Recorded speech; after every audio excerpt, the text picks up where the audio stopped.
Hey guys, Shaz here. Just wanted to give a kind of a quick update. Just recently was reading something specifically in regards to Iran, and there was obviously 2 deaths reported there today.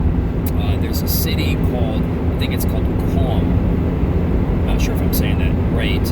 A city of about 1.2 million people, and it looks like they may be preparing to quarantine that city. Which I think is kind of significant news. If it's true, again, hard to keep up with what's real and what's not. But if they are, just based on 2 cases, it makes me question whether it's actually 2 cases, or if they're aware of more, or if it just shows how highly contagious this actually is, which I do believe it is. Some other updates. Really interesting. China, their official infection count out of Hubei province was 349 new cases, which is a huge drop from yesterday. I think yesterday was around 1,690 reported cases. I just find it super hard to believe that cases are declining by 1,300 cases a day. I think the numbers are way underreported. Again, no proof for any of this other than I've been following at EV Defender on Twitter. It's at EV Echo Victor Defender, and he has been spot on with his predictions based on the quadratic equation. He's been pretty spot on. So he actually had said earlier in the day he was expecting numbers to be manipulated in a funky way, and I think they were.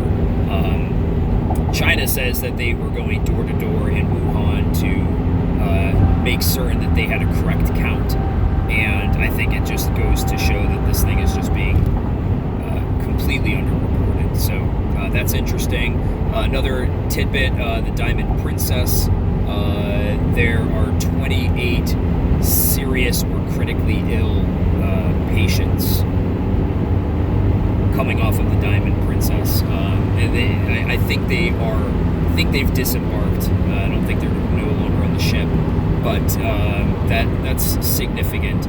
I think the number that I read was that 20% of all tested people were positive, which I believe accounted for 17% of the total amount of people on board, and maybe 4.8% were in serious or critical condition. So just some interesting numbers out of there.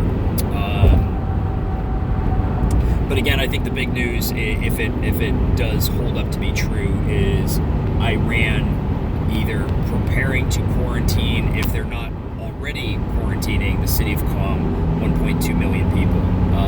If that does prove to be true, I would say that's pretty concerning. So let's keep an eye on it, see if that actually does happen. If it does, I'm thinking that goes to show how serious this is. And that's about it. Lots of news out there.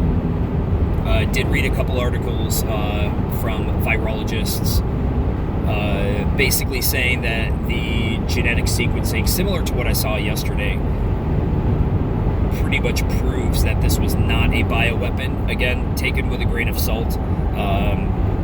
But it does, when you read the articles, what they say does make sense. I wish we had a virologist who could maybe validate that what they're saying in the article is true, or in the articles. But that's the quick update today. Hope you all are safe. Hope everybody's paying attention to what's going on out there. Wish I could give you some good news, but I just don't really see that there is any great news right now. Ops are normal. We're all kind of continuing on with our lives, but just keeping an eye on things, and hopefully we will know if and when this thing becomes a serious threat in the United States. So, okay, hope everybody's doing good. More tomorrow.